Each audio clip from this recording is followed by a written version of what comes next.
So like I lived in a suburb. My dad cut the grass. I had to unload a dishwasher, and I had to keep my room clean.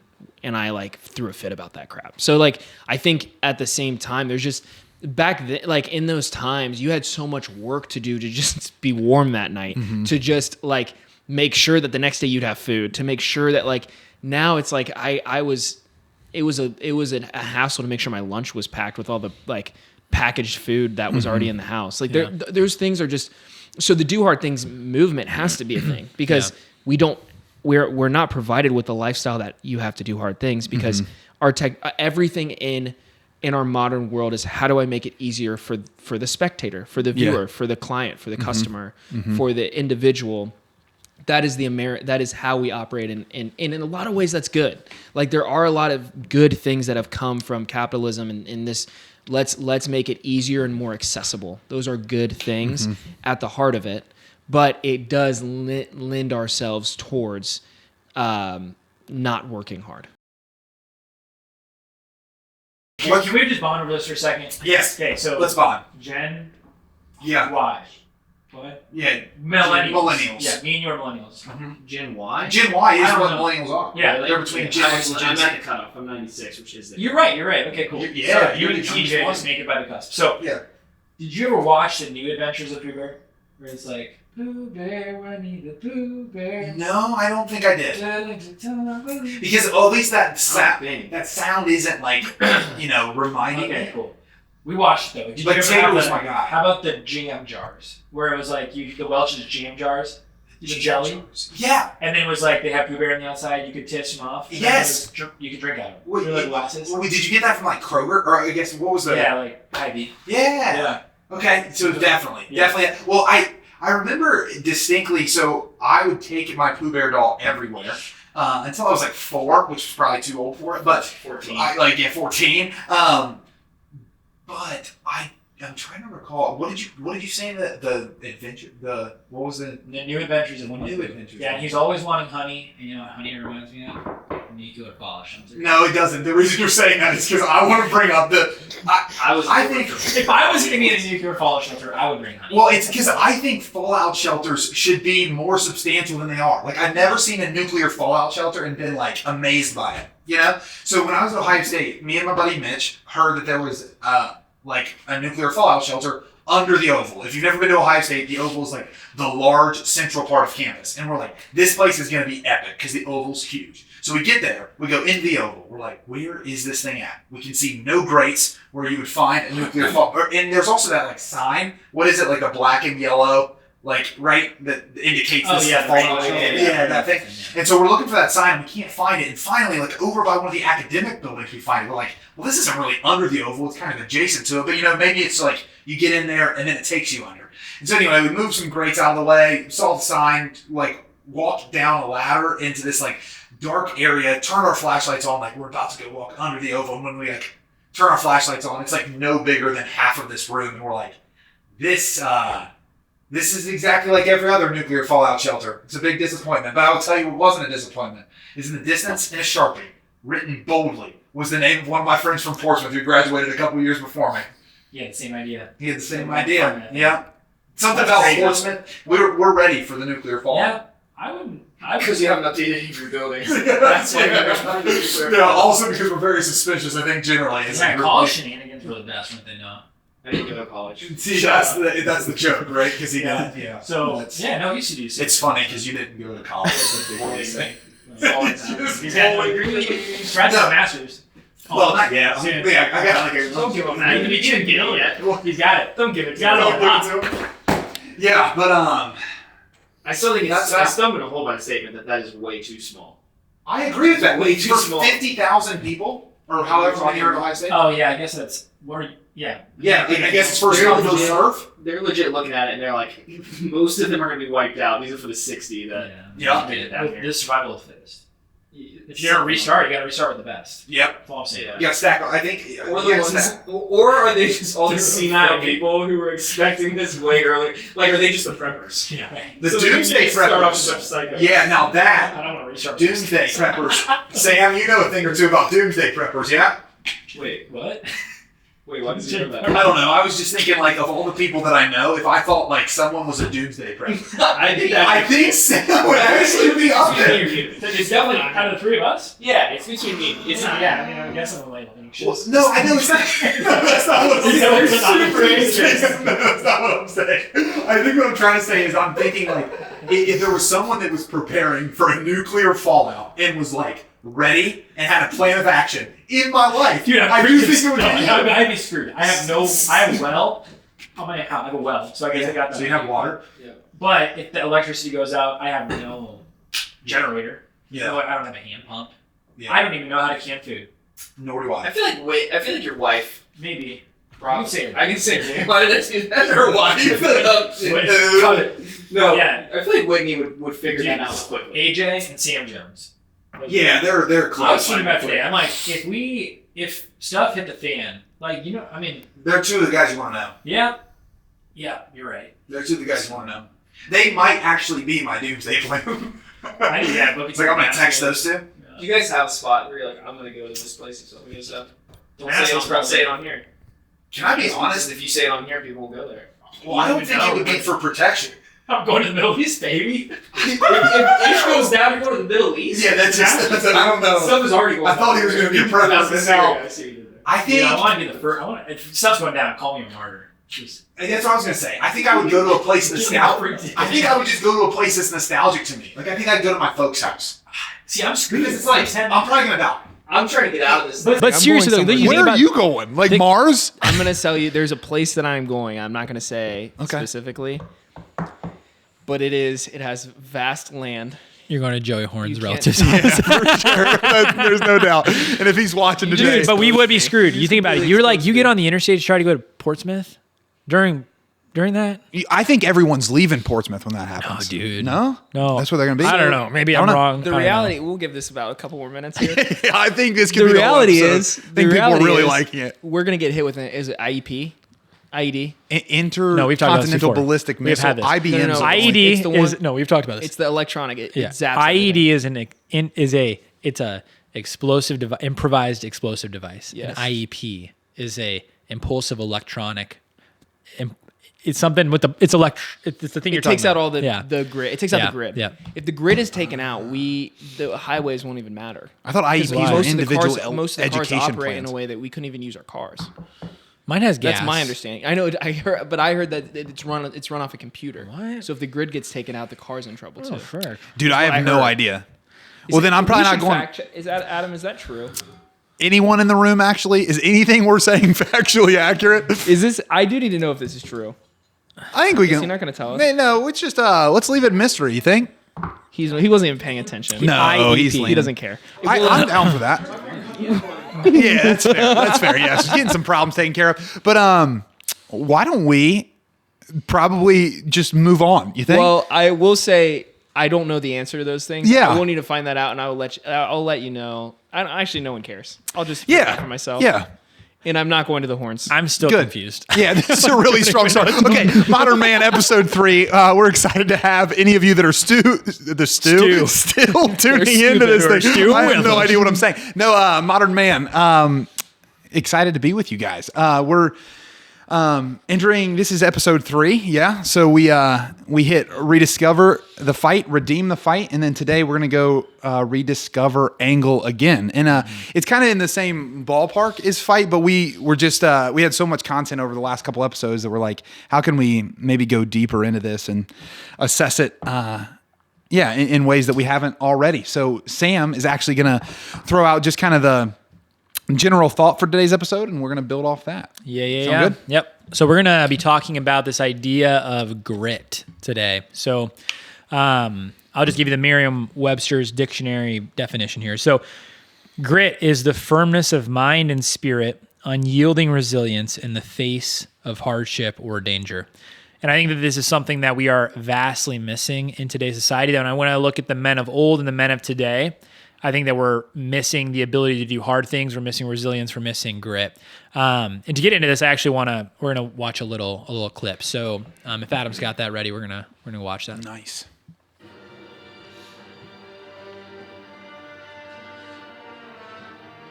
Soldiers, sailors, and airmen of the to embark upon the great crusade toward which we have striven these many months. The eyes of the world are upon you. The hopes and prayers of liberty-loving people everywhere march with you.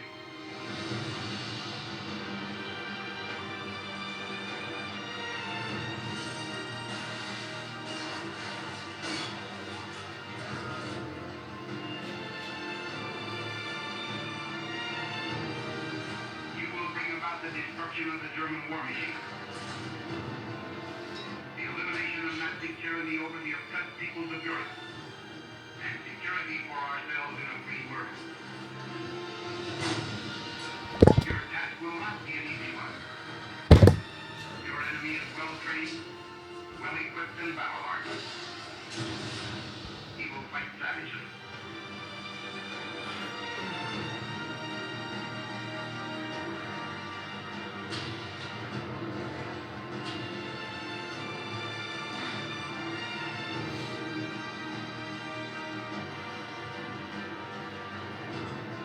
The tide has turned.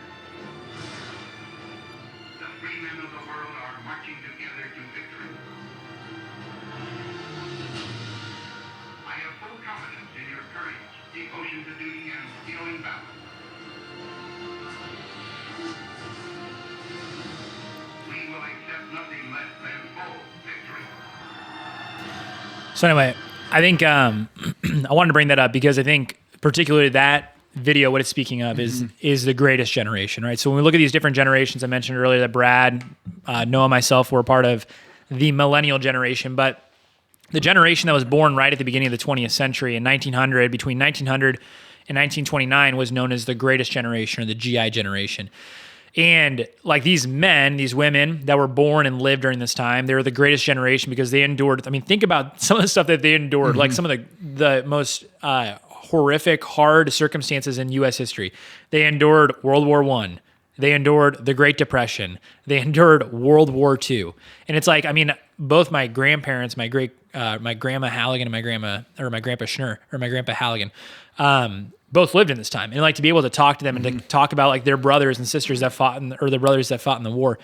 It's like there's something about these men and these women that grew up in this generation that we just don't find in today's society. And so I think where I want to begin the conversation is when you guys think about the greatest generation, what is it that speaks to you about that idea of grit, like that resilience, that it's like, man, we're missing that right now? What comes to your mind? I think the value of work is probably one of the first things that comes to my mind. Is that I think in order for us to value grit, we have to value work, because work is like the arena for grit to really take place, right? Yeah. And that work can be the work of war, like what we listened to with Eisenhower's speech for D-Day. Work can be what you're doing to provide for your family. Work can be that which you're doing to better yourself. Like there was a value in doing the thing that got to the end. Like right now in like modern times, I think what we do is we see the end and we like lust after the end. They actually found in themselves an ability to maybe not enjoy all the time, but at a minimum tolerate what was in front of them, because they knew that was the only way to get to the end, not by just fixating on it and not putting the work in the meantime. So I think work and the value of work and how we nowadays think about it so differently than they did then is one of the things. And just even the idea of like, you've got to do it, right? Like it's like, okay, so during the Great Depression, if I don't work, I will not eat today. If I don't work, I won't have any money. I got to show up to the line early because everyone wants that job that I'm fighting for. It's those, I mean, these movies that so many of us love. It's like the Cinderella Man. Yeah, that's what I was thinking of too. James J. Braddock or whatever, I mean, you've got like The Boys in the Boat. It's a pretty recent movie that shows, I mean, basically like this idea of the rowing team. Yep, the fighting for it. But I mean, ultimately, I think, Brad, you're dead on of like this idea of working for something that I don't have, right? I think it's something that pulls into us. And we could extrapolate this out so many different ways. Like I had a conversation with my wife as I was preparing for this last night for like an hour about just like U.S. history. And you think about the greatest generation, there's something, this grit, but then they come back from the war, right? And then what happens? It's like these 10 or so years of immense prosperity in the U.S. in the 1950s. The 1950s are this really glorious kind of picturesque generation that, and then baby boomers start happening. But then you see like 1960 and onward, this great decline of, I'm going to throw off the man, I'm going to protest, I'm going to, Vietnam and Korea were there, and basically people are protesting these things. And so you see this great kind of dichotomy between the greatest generation, these people at the turn of the 20th century, and they're basically like a very grateful generation, right? They're not like, no one owes me anything. Like, my life is here as a service, my life is here as a gift. But then you get further down the line, and I think it even to today, where we live in an age of immediate gratification. I can literally pull out my phone right now, order something on Amazon, and it'll be at my house by tomorrow morning. Like, there is this instant gratification I want for nothing. I have everything at my fingertips. And I think that's really become an epidemic for us in this world, because when people have to be faced with uncertainty or having to fight for their well-being, like it creates this intensity about you that you're not going to just be a passive bystander to life, but you're going to encounter life. You're going to do something with your life. Yeah. Yeah, it's interesting. I think there's a lot of different factors that you could break down and see kind of where I guess why people were thinking this way. I think a big piece is the industry that people were in, right? So in that time, you had a ton of farmers. You had a ton of people who were doing, it's not even just about farmers. Everyone was kind of doing pretty manual steel labor. workers, manufacturers, like tough jobs. And so then globalization hadn't happened yet. So then you have to look at the reality that these parents are coming back to their kids. These kids are going to school with each other.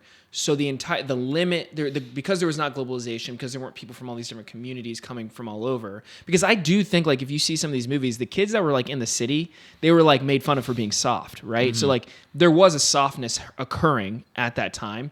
It was just happening with the super rich people in the cities. But then you go outside of that where tons of people were. Into these areas, these blue collar areas, there had to be a culture of hard work, and that's what they were seeing their parents do. And then those kids go to school together. So I'd be like, we even were listening to a clip earlier about the World War II veteran who he basically heard over some announcements that Pearl Harbor happened, and he was 16, and he's like, him and his friend next day skipped school and signed up. Yeah. It's like there had to have been a culture in this school that said, oh my gosh, that's a hard thing and it's worth fighting for. I'm going to go do it. Probably because their environment in which they were going home to, what I'm trying to say here is, very simply put, I bet a lot of it was just caught versus taught. So even this culture now of like, do hard things is kind of weird. It's needed, but it's kind of weird because that was something that was just caught back then. Yeah. So it's almost like, because globalization didn't occur, because the limit of their understanding was kind of based off of the community that they were around, and all of those people were doing hard work and doing hard things. It was a culture that was caught, and so it wasn't even a thought to go and join a war because it was hard, because we knew hard things and we knew integrity. Well, and I think, it totally makes sense. And I think, to your point though, of like this, like, what do we do with this now? So there is this huge growing movement of like, do hard things, do the hard thing, like seek the worst thing and do it the first time. Yeah. Like, I think, the heart there, at least where I get from this, and this could be like kind of I don't think it's a premature like machoism thing. I personally see that as people were presented with tough things all the time, right? So like, I didn't know if my family was going to eat today. I didn't know if I was going to have a paycheck. I didn't know if our freaking country was going to get invaded by the Japanese. I didn't know what was going to happen. And so there's this constant sense of like, I think for me, when I look at this generation of people, there's this sober reality of what was in my control. It's like, I think they just knew, and this goes into the whole sense of globalization. It's like, in 1945, TVs were not a thing. By like 1955, there were only 8,000 households in America that had TVs in them. By 1975, over 41 million people had TVs in their homes. Yeah. So you start talking about like television. It's the television then replaces the place of the fireplace in homes, right? So this communal nature of hearing your father, hearing the radio, hearing the stories being talked about in the town. There's a real separation between reality in a sense. And so I think what we see now and today is because of not having this readily available, we have to go find hard things to do or engage in, because if you're not being presented with them all the time, and our life is soft in a way, you've got to go chase it. Yeah, the TV point was on my mind too. I think there's something to be said about the cultural shift that happens when the majority of your life is actually spent as an observer and not a participator. Yeah. Like there's a notable shift whenever you think about your life as someone watching people doing something that other people are watching do that thing, and you hope to one day be someone like that who people watch do something, instead of actually participating with your family and finding in that the participation is actually what matters.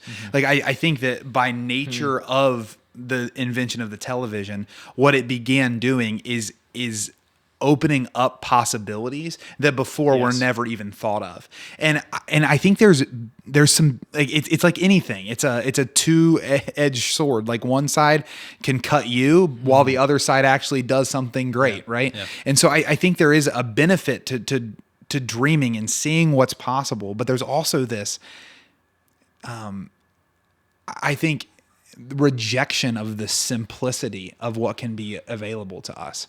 That, like, when I think about that work concept, the reason that when I would talk with my grandpa, I would value it so much is because it was just practical lived experience that never looked to be bigger than it was. Like, he was never trying to grow a platform. He was never trying to, like, grow a bank account. He was trying to provide for his family and provide for his community. Yeah. Like that's all he was doing. That's all he was doing for his whole life. And he never even thought to think outside of those bounds. So there's something related to that adjustment to the television, becoming a spectator, and the loss of a desire to get gritty and work hard and do the thing in front of you. Like you even see influencers on social media nowadays, and it drives me crazy because sometimes they present this like masculine front, but then it's like, yeah, because at the end of the day, you're wasting your time if you plunge toilets or if you clean your house. And like you should never do something that you could hire someone to do for less than what your hourly wage is. And it's like, no, I can think of 1,000 reasons you should do that. Like, because life isn't about the amount that I have in my bank account, as long as I'm providing for the things I'm asked to steward, right? Yeah. It's not about how many people follow me, right? But about how I'm stewarding the gifts given to me. So I think there is a real shift with the television. And I'm putting my thumb on, like, I think a variety of arenas, but I think that all affects grit. Well, and you have to look at, I think, just the evolution of technology. So I think the big thing here is, like, you didn't have that, I was a very lazy child. I was like a very lazy child into teenager, into young adult, until like maybe 10 years ago. I was insanely lazy. I would say it was also just because there wasn't a lot to do. So, like, I lived in a suburb. My dad cut the grass. I had to unload a dishwasher, and I had to keep my room clean. And I, like, threw a fit about that crap. So, like, I think at the same time, there's just, back then, like, in those times, you had so much work to do to just be warm that night, to just, like, make sure that the next day you'd have food, to make sure that, like, now it's like it was a hassle to make sure my lunch was packed with all the, like, packaged food that was already in the house. Like, those things are just, so the do hard things movement has to be a thing, because we're not provided with the lifestyle that you have to do hard things, because our everything in our modern world is, how do I make it easier for the spectator, for the viewer, for the client, for the customer, for the individual. That is how we operate, and in a lot of ways that's good. Like, there are a lot of good things that have come from capitalism, and in this, let's make it easier and more accessible. Those are good things at the heart of it. But it does lend ourselves towards not working hard. That's true. It is fascinating that our developments, they do always progress towards ease Every time. which is really an interesting thought that I don't think about that often. And maybe there's some exceptions, but as you were saying that, I was starting to think almost every development in a given field or in a given arena is to make it easier, not harder. Well, and that's, I mean, to that end though, it's like, is that the purpose of life? You know what I mean? Is that that the purpose of our masculinity, is to make life things easy. as easy as possible for because I think, and those around. I mean, I think we've got ourselves into this point. And I had a really interesting conversation over breakfast about this, this idea of, like, at what point is too much technology, or like too much freedom, right? So, and that's where my mind was kind of going last night. I was having this conversation with my wife is you look at the last truly like 150 years of US history. It's like, okay, we go from truly like the only sense of entertainment you had was a radio, and then kids like playing with sticks and rocks and playing tag. Like you had to use your creative energy there. And then it gets to the point of the television. It gets to the point of the microwave. It gets to the point of the sexual revolution. It gets to the point of contraception. It gets to the point of all these things where now it's like, freedom is not to do what I ought to do. Freedom is to do whatever I want to do. And so that's where we're sitting right now is people have endless possibilities. They have endless options. They have endless things they could be doing. And it's handcuffed us in a way where we are now the most lonely, depressed, anxious generation that's ever lived. Like there's something to this. I think that, and I'm not the person saying, I know we were joked around about me being the doomsday guy. I don't think I am, but I think even in the midst of that, it's like, I'm not the person that's trying to sit here on this men's podcast and say you need to throw your TV away or you need to throw your microwave away or these things. I think there's a correlation though between life getting easier and men becoming softer. When you no longer have to, I just think that there's something there of that's maybe not the way we were supposed to live. Or if it is the current state of the world now, then how do we do things in a non-artificial way to really do have to chase hard things, right? Like I think even this morning, so just to kind of make it personal, it's like I have to choose grit. Like I have to choose, like grit is a gift in my life that I have to choose or I have to develop. It's a muscle that I have to make strong. So this morning, I chose not to get up to my alarm. So I tell you guys, like I have an alarm set for 4:45, and I would say probably 90% of the time I get up to it. This morning was a day where I did not. Like I got out of bed. It was hard because I got out of bed, grabbed the phone, got back into my bed. My wife's going, "No, get up," and then she's like falling asleep, and I'm like, "No, I'm gonna screw you. I'm going to bed." Like I went back to sleep. And so for literally an hour and a half, I sat there just snoozing it every 5 minutes, which made for a very unrestful sleep. Like I was just getting woken up, snoozing it, waking up, snoozing it. And then it got to the point where it was 6:10, and I look at my phone and I said, "Shit," because I have a friend that's waiting for me at the gym. I've got CrossFit class that started at 6, and I had a choice there. I could either, okay, screw it, I can go to class later today. I threw the bed sheets off, got my shoes on, chugged some coffee, and got in the car, and I drove to class. And I got there 20 minutes late. But there's these moments, I think, throughout our day where we're presented with inconvenience, where we can either choose to be the soft man, and I think in the soft man in that moment would have said, "Screw it. I have another opportunity later today where I can work out. I'm going to go back to sleep, or I'm going to cozy under the covers." Yeah. I was looking at, because I was thinking about searching on my phone, but there's like in my calendar, I have these like blocks in the morning where I desire to do certain things. And it's funny because I've almost never hit it exactly as it is. I have like a discipline where if I don't hit it, I adjust it to actually read what my day was like, so that when I reflect on my week, I can look back and like see it. But I was wondering what it looked like the last week because I couldn't remember. But it's interesting to see like how actually proud I feel of the man I'm becoming when I see something that's adjusted like that, but it still is done. Right? Like it didn't hit perfect. Like I didn't hit it exactly how it was, but I did it. Like I didn't get halfway through it and then say, you know what? No. And I think that's a huge temptation too, that you're getting to, is like a part of a grit is seeing something through. A part of grit is seeing it to the finish line. No matter how pretty it is, no matter if it's ideal, no matter if it's going to give you the honor or the privilege of taking credit, it sees it through to the end. It's also funny, on the other side of it, as you were talking, Sam, it's kind of a tangent, but the greatest generation went from like horse and buggy to man on the moon in their lifetime. Yeah. They went from a horse and buggy to man on the moon. Like that is a crazy, like that's an unbelievable shift of life. Right. And so to think that someone who has seen that much couldn't offer us now something that we need, I think is foolish. Like they've seen a huge shift, and maybe there is a temptation to see future generations as lesser than, but I do think there's a wisdom that we have to grab. And we got to grab it now because it's fleeting, right? So like my grandparents are now deceased that were part of the greatest generation. I read something the other day that there's only 20,000 I mean, this was, in the past year, 20,000 alive combat vets from World War II still alive today. It's like only 20,000 of them. There were over 2 million active duty soldiers in the U.S. military during the Second World War.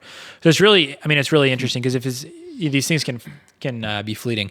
I think there's something really important about just the resilience, and I think we're kind of going with this. I kind of want to tie this together. So I think when we look at today, what are these opportunities that I think we are faced with, or the men that are listening are faced with, where it's like, because ultimately what I think is at the point of resilience is you're faced against something that's hard, but you have to have the hope that if I can grit through it, if I can put my nose to the grindstone, I can get to the other side of that breakthrough. Do you understand what I'm saying? That there's because I think all these men, when you look at World War II specifically, like we saw that clip, many of us have read the stories, there's something of a hope that my part in this story in not giving up, I can change something, or my outcome can look different. My future can look different. Like, this is why people were willing to lay down their lives for the people in front of them. When you think about Normandy, people are literally just running out of the gate and dying so someone behind you can get 10 feet further down the line. Yeah, and then they die, and then 10 feet further down the line, and then die. It's like there's this, I want my life to have meaning. I want my life to have purpose, even in the midst of something hard.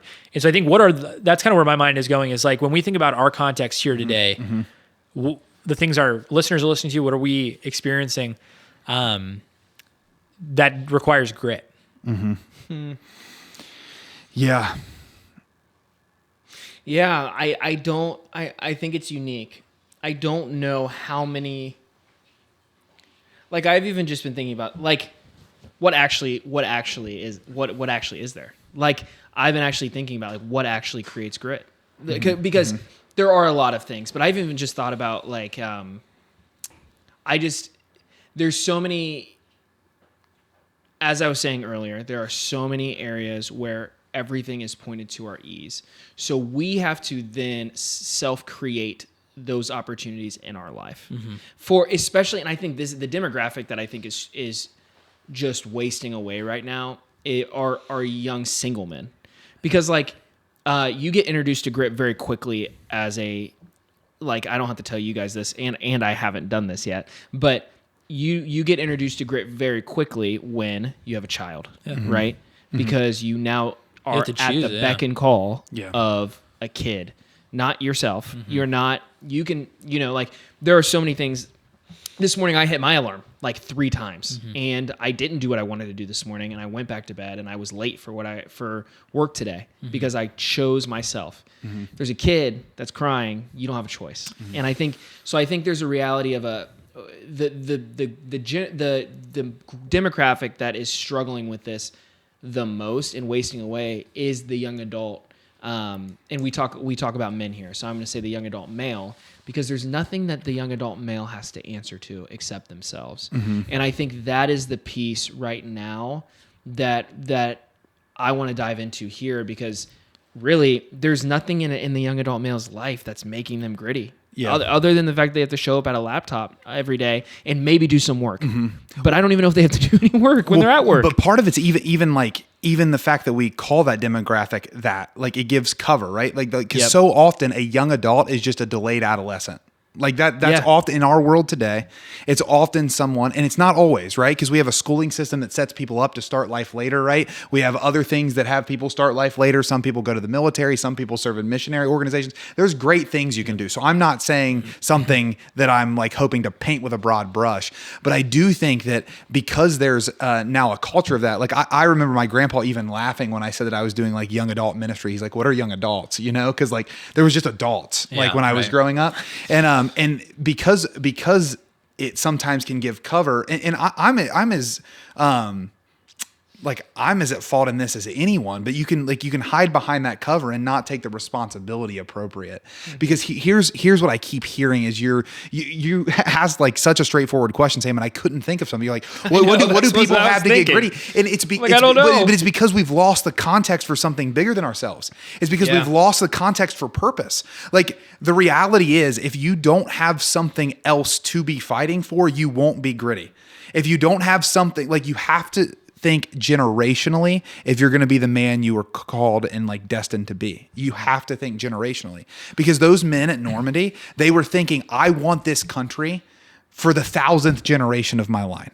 I want this country forever, right? Like you have to be thinking that way. You have to be thinking like, I want my kids to be safe. I want my wife to be safe. I want my children's children's children to experience a better life than I had. And if you lose generational thinking, you become in and of yourself like the end. So all you're pursuing is your own desires. And once it's gone, it's gone. You only live once. So you might as well.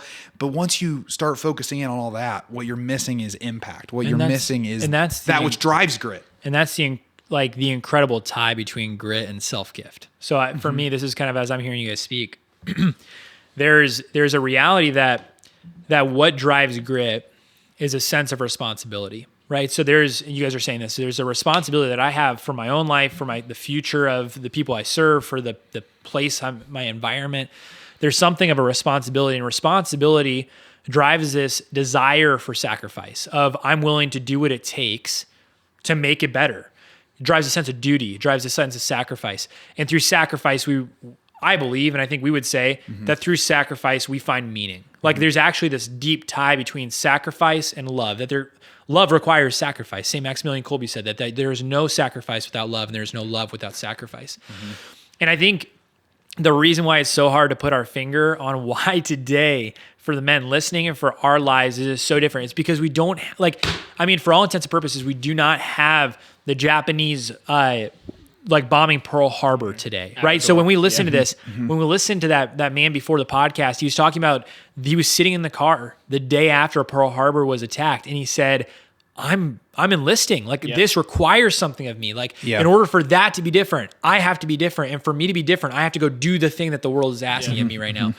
And so I think when we look at this, we don't have those physical demands of, there's not really a Great Depression happening right now. There's things that are uncomfortable, right? Inflation sucks. Rising gas prices are hard. That's nothing that's really grabbing you by the shirt and saying, this is difficult. And so I think we have to look out to that generational thinking, Brad. So where my mind was going is, for many of the guys here, it's much more of a kind of ethereal battle we're in, right? So we live in a society of men that are enslaved to pornography. We live in a society of men that are enslaved to lust. We live in a society of men that are enslaved to depression and anxiety or selfishness. I think about this. This is realities that we are struggling with, that the men we're listening to are struggling with. It's it's almost a harder battle to kill selfishness in your life than to snipe down a German. It's for those men, it was much easier to go to battle and to pick off the foe than it is to pick off your selfishness or your vice or the things in your life that don't make you whole. That's what I think is that's why it's such a hard thing. And because you feel so isolated and alone. How many of us seriously, in our lives, it's I feel so alone in my battle for selfishness. It's because no one knows it. No one has to see it. I can put a mask on. I can put a face on. It's I can go to work and no one knows who I am. No one has to know anything about my life. That is the danger of this today, is I can be in the most connected society in the world, but I can be so disconnected from anyone who knows anything about me. That's the battle we're in, I think. Yeah. So I'm seeing 10 guys in my head holding up 2 big books right now. And and these are the 2 books: Boundaries and Ruthless Elimination of Hurry. And there's the argument. I'm going to kill that. You're not going to kill that no, thing. I'm going to. Yeah, I'm sorry. If you're just listening via audio, it's just because I'm getting so excited by the points. He doesn't have Tourette's. You caught one earlier. You got one earlier. I know. That guy's been elusive. It's all right. Whatever. But I'm hearing 2 things. So 100% agree on the internal battle. We are fighting an internal battle. Both in the internal and external battles, it's going to take overtime for you to accomplish grit, right? So grit, we're talking about grit.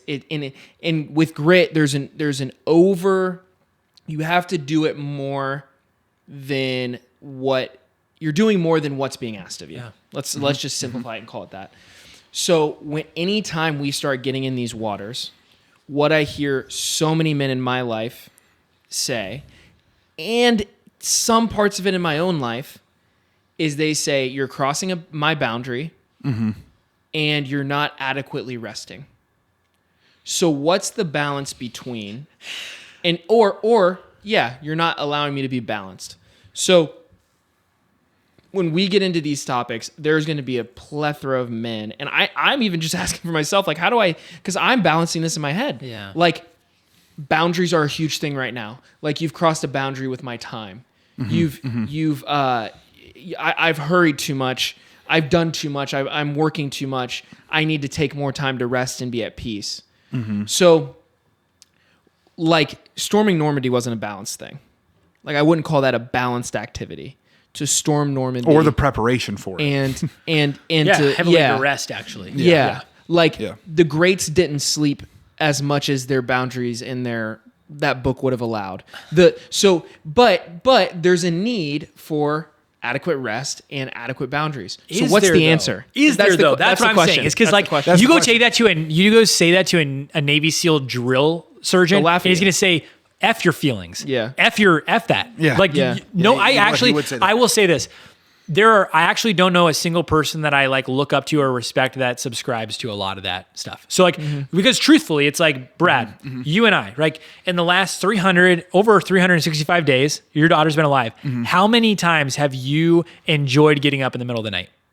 Very, very Yeah. few times. Probably never. No, seriously. Like, yeah, maybe there's a couple times where you're like, I'm already awake, so it's going to be better for me to Yes. serve. But outside of that, it's like, that's always a choice for dying. Dude, my son's 2 years old, almost 2 years old, and he woke up at 2:00 last night screaming and crying. I'm like, dude. And then I was cleaning a diaper. I was cleaning a diaper this morning. I'm like, this never ends. Yeah. Like this is, I have literally, Yeah. I have cleaned a crappy diaper probably every day for the last 5 years. Like it's been nonstop.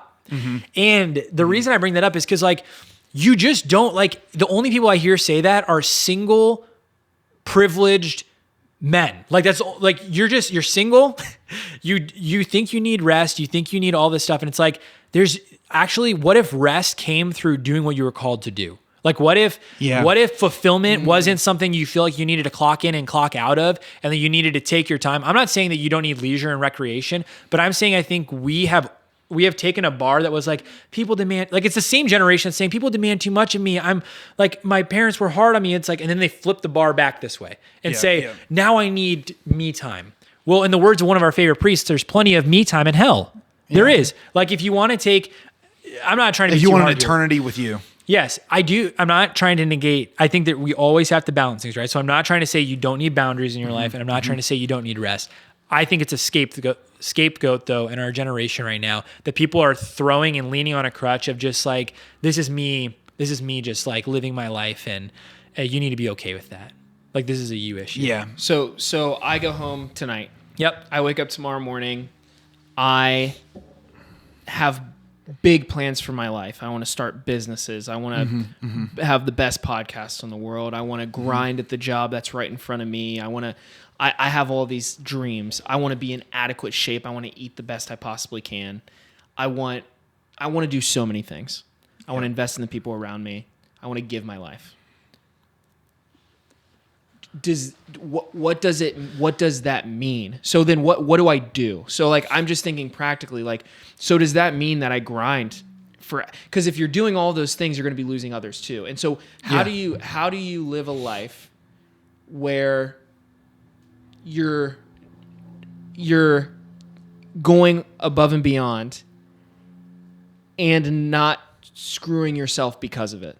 Or how do you, because we can say like, again, and I think all three of us lean on the side of like, stop being a weak son of a gun and actually live the life that is going to call you to something greater, which means you're going to have to work overtime. But at the same time, something's always going to suffer because of that. Yeah. And I think what is the right way to do? Like that's what we're all looking for, is what is the right way? Because the book Boundaries has a lot of good stuff that I've learned in it. The book Ruthless Elimination of Hurry has a lot of good stuff that I've taken into my life and implemented. How am I supposed to go and live tomorrow when I'm being called to be gritty today, but also do all these other things? So just clarity. Those are great books. Both of those books are great books. Most of the people I have heard talk about them speak from a place of immaturity and weaponize them for their own position. So that's what I'm trying to say. I will say this, Brad, you have done this magnificently in the last year, is you have been, and I know this from my own life, is it's just not true. Like it's a lie to say I can do all these things. I can have everything I want and have my cake and eat it too. It just doesn't happen. You actually, as your life, you enter into life more fully, into your vocation, into having children. Your life has to be trimmed down. Why? Because your margins become less and less. So it's not a selfish act for you to say no Right. It's a sacrificial act to say no. No, yeah. Could you speak to that a little bit? 'Cause Yeah, I think, I think that's where I'm coming back to is so like if you look at these two sides of the coin, right? So the one side of the coin says that like I need to know my finitude, that like that I am not the end all be all. Like that everything doesn't begin and end with me. But on the other end, I have a substantial part to play in the life that I've been given. And like these two sides of the coin, they come into interaction and we don't always know how to reconcile them. But the way that I've been reconciling it in my life is the thing that I know above all things is I'm supposed to pour out everything I've been given by the time I die. Like the last thing I want to do on the day I die is have an abundance of energy. Like I on the day I die, I want to look at my life and go, I poured it out. And I poured it out in my times of rest because I was with my family and I was so present and I was listening to my wife and I was loving her and I was looking at my daughter and I was so proud of her and just taking delight in her. And I want to be on the other end when I was with the guys that I loved. I was pushing myself in business, in ministry. I was pushing myself physically. I was pushing myself mentally. I wasn't settling for the cheap answer. And so when I look at the two sides of the coin, the way that they interact, I think we could put them as diametrically opposed to one another. Or what we can look at is what's the deeper thing that actually brings both of them to life. And what I think that is, I mean, I go to the scripture with it a lot, and I love this truth. So if you're listening today and you're one who reads the scriptures, awesome. If you don't, I would encourage you to, because there's so much in it that brings things to life for us, because no matter where you're at on your journey, Jesus is at least the best man to ever live. And so when you look at his life, he once says a very funny statement. He says that foxes have dens and birds of the sky have nests, but the Son of Man has no place to rest his head.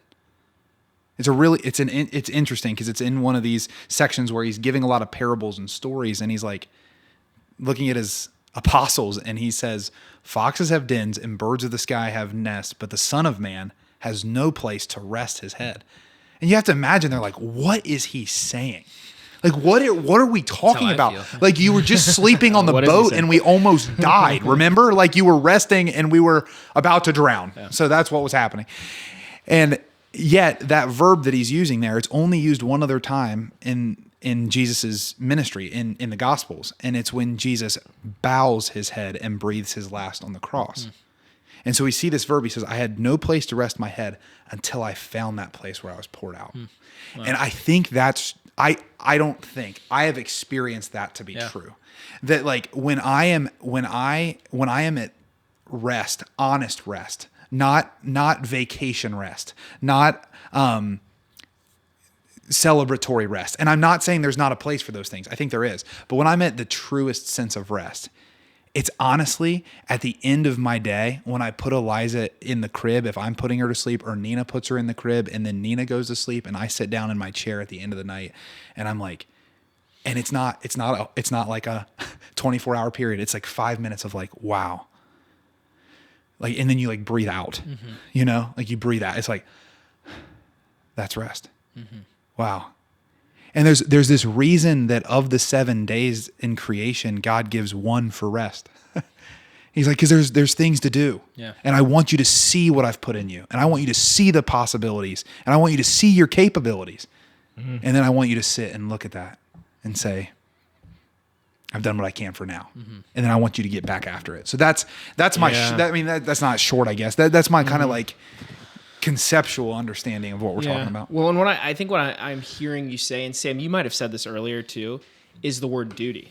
Yeah. Like you're doing, and there's this beautiful, I get brought to this so much. It rocked my world the first time I read it like 8 years ago. But C.S. Lewis writes a series of books, Narnia. We know Chronicles of Narnia. And in Magician's Nephew, everyone loves the part where Aslan sings the world into existence, right? So he's this lion and he's creating the world, and it's a symbolism of you see Narnia, God creating the world. Mountain to mountain. Exactly. And so Magician's Nephew, first book, this kid is in this fictional, well, it's a fictional book, but this kid enters into this world where basically it's a symbolism of God creating existence. And then what Aslan says, and he's the representation of God, is he says, after he creates all the animals, he says to them 2 words. He says, hear and obey.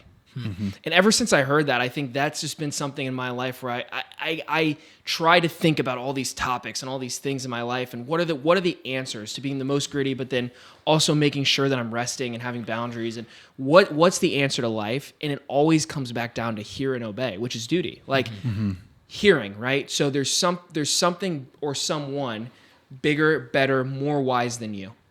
And they're going to communicate. Yeah, whether that could be your boss, that could be it is God, right? There's so many different people. It could be a mentor, whatever. They're going to tell you things because they're wise, and they're going to tell you information that's going to help you with your life because they've been there before. When they tell you that, you have to hear it. Then you have to go and obey it, which is an action point. So there's a wisdom you can hear.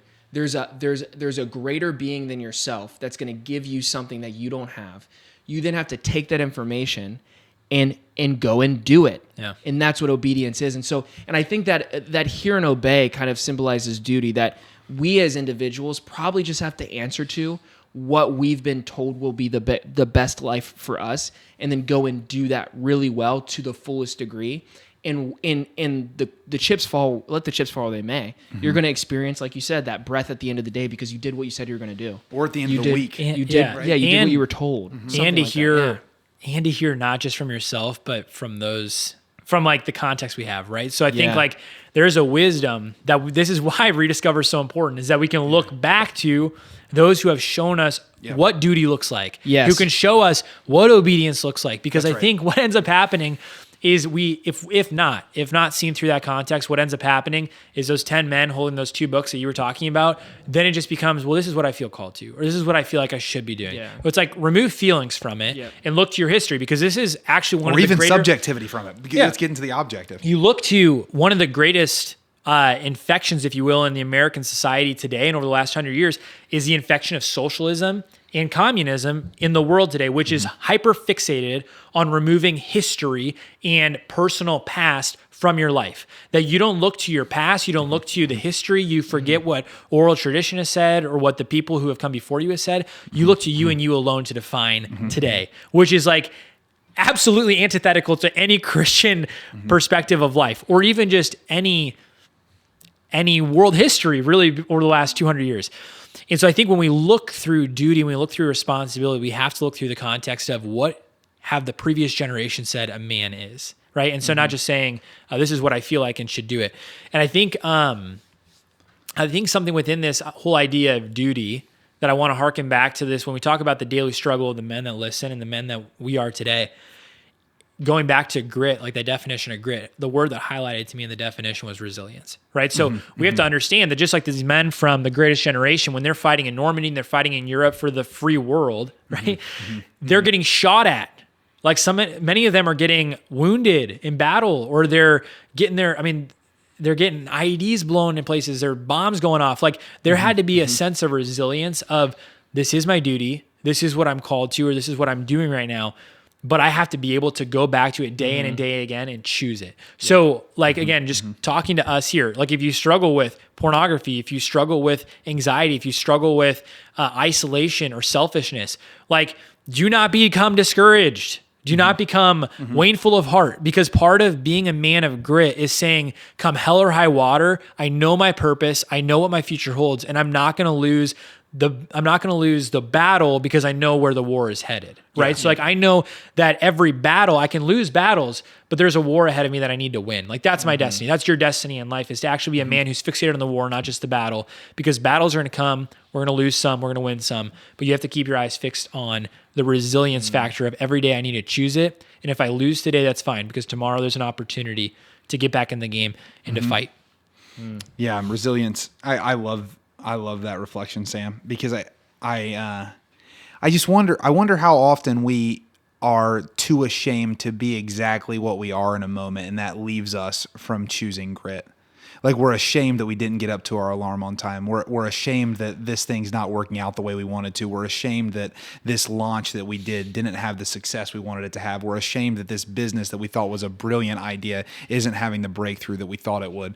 Like, I wonder how often those are the chances to choose grit, because those are the chances of resilience. Those are the moments that at the end of our lives we'll cherish, because those are the moments we doubled down. Yep. It won't be the moments that came really easy and everything scaled according to plan. It's those moments where it's like, are we going to double down? And that's the moment where we have the fork in the road, right? Yeah. We get to choose ourselves, right? And I think if I've never been in war before, I've never been in battle, but I would imagine that the dude who's the navel gazer is the dude who's going to get shot, right? So if I'm sitting here and be like, man, I can't believe I missed that dude over there. I can't believe this happened to me.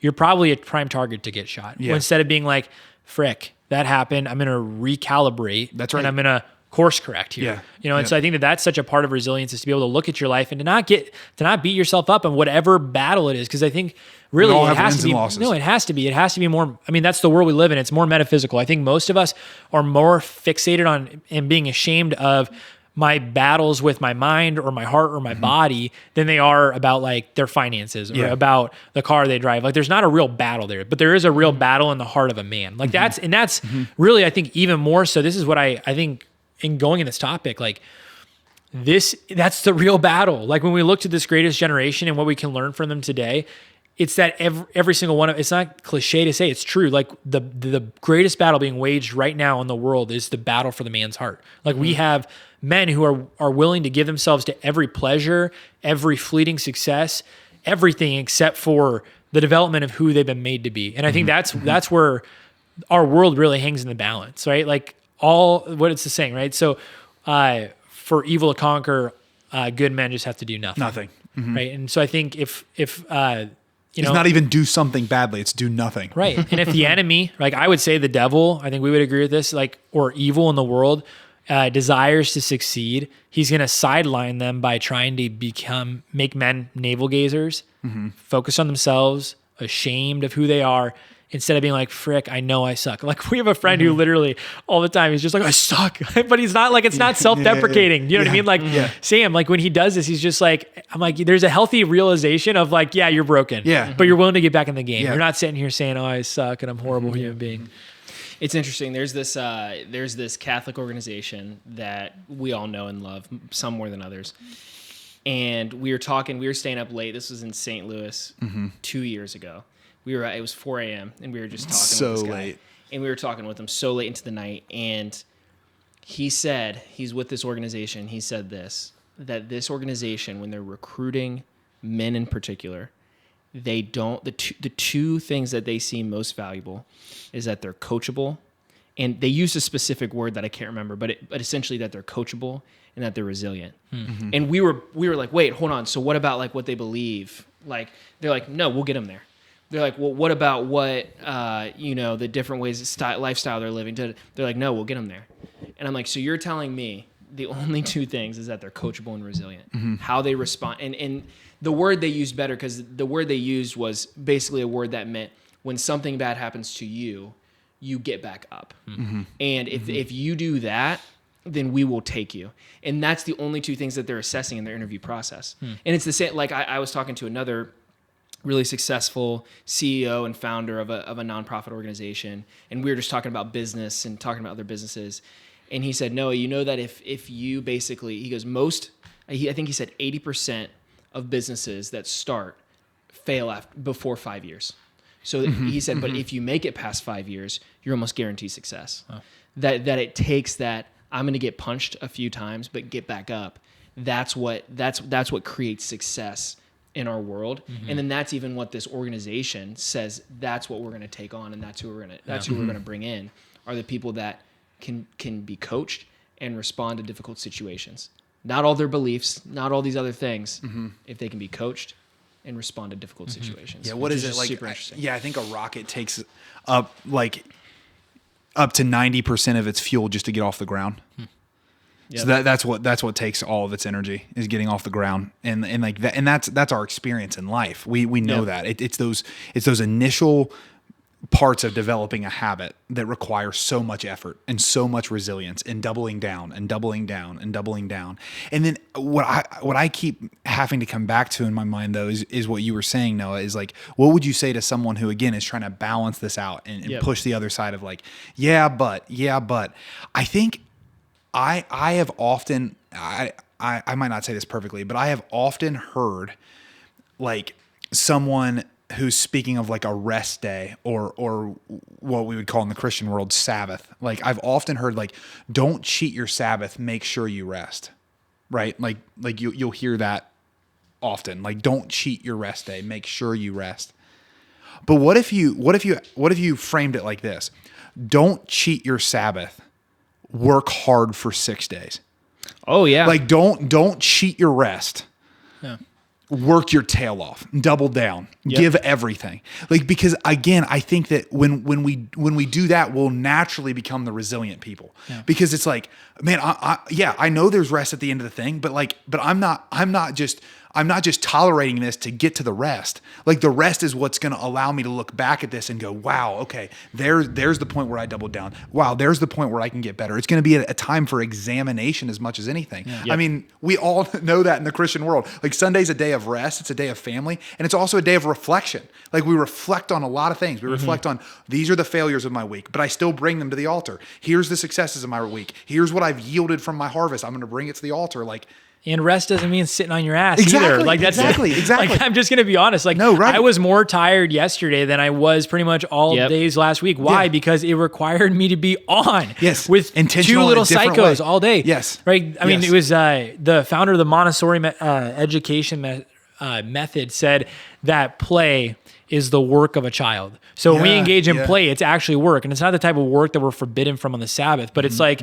I was working all day yesterday, working to keep attention, working to keep my kids engaged. And it was fun, right? There was a rest that comes with it. And I think that's the thing too, is when we think about men, like this is why I get so frustrated with those books being weaponized, is because it's like your idea of the fulfillment of these books is you sitting around and having just anything you want and how you want it, right? That's not life. No. That's just not life in general at all, like ever. And so if that's our aim, we're missing our destiny. We're missing our fulfillment.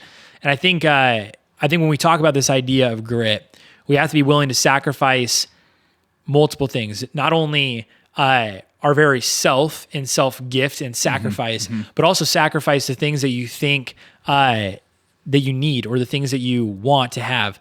I don't know. I hate that book. Gosh, I hate that book. Yeah, well, I think you're right. Like the thing is when you read it, like if you have, and also know yourself, if you have the proclivity to burn yourself out and then bludgeon yourself for procrastinating or no longer making advances that you wanted, like know that you need to be able to like eliminate what you're hiding behind there. Yeah. Like the people that just grind for 25 years straight to prove to their dad that they're good is not a good strategy for life. Missing it, right?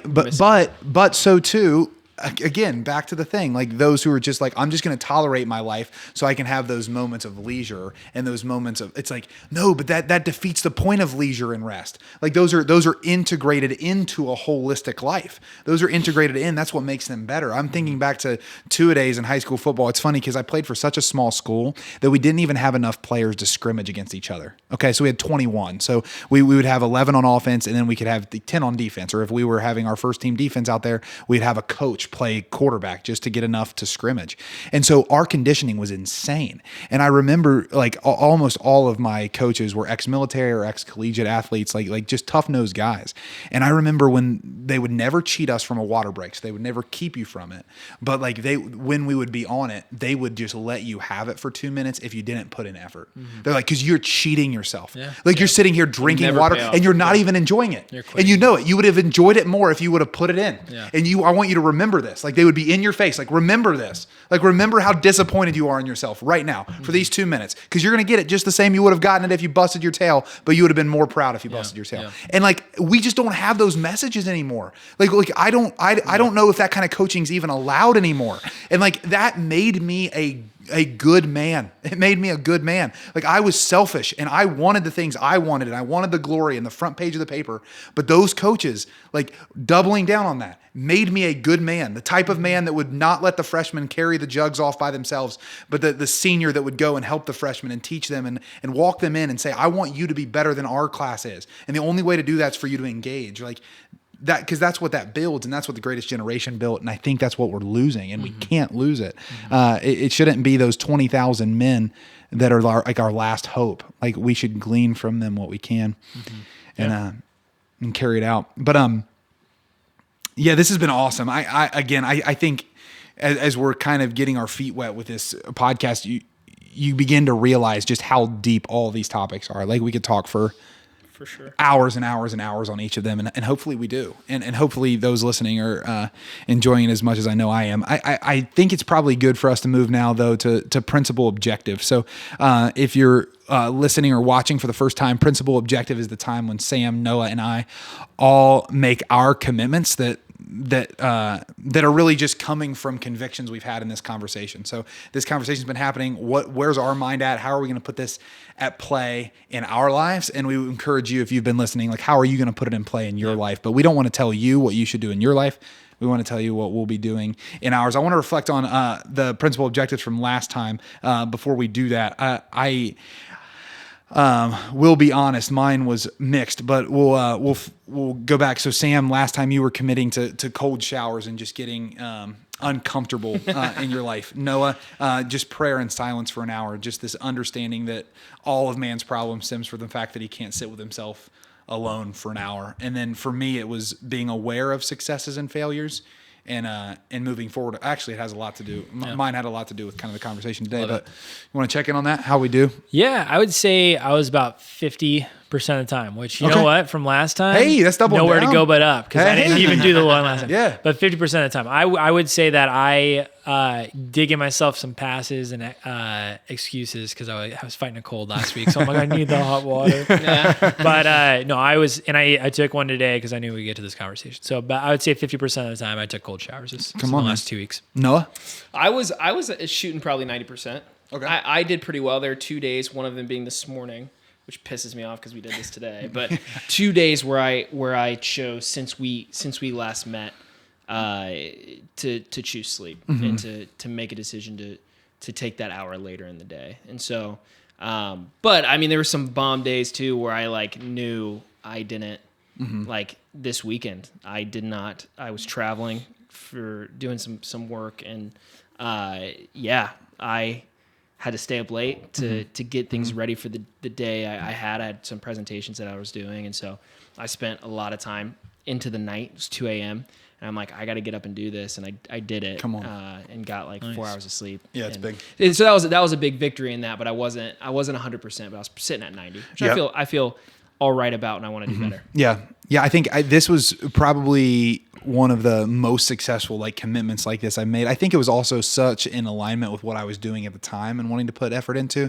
But I journaled more often than I didn't in prayer the last couple weeks. And then in addition to that, I started a note on my phone where I am like, I've categorized my life into like 5 categories, and I'm scoring it on each category, and I'm doing that based on successes and failures. So I'm thinking about that at night. Like, where did I do what I wanted to do here and not what I wanted to do here? And it's been really cool because it's kept me from just focusing in on all the failures like we were talking about last time. Like when I can balance out failures with successes, it's better for me because I can get so stuck in like I'm not advancing at all. But then when you look at them next to each other, you weigh the wins and losses and you can keep going. But principal objective for today. So we're talking about grit, talking about getting into it, talking about a little bit of like how that counteracts with rest, how that counteracts with these other areas of our life where we need boundaries, but like that conversation.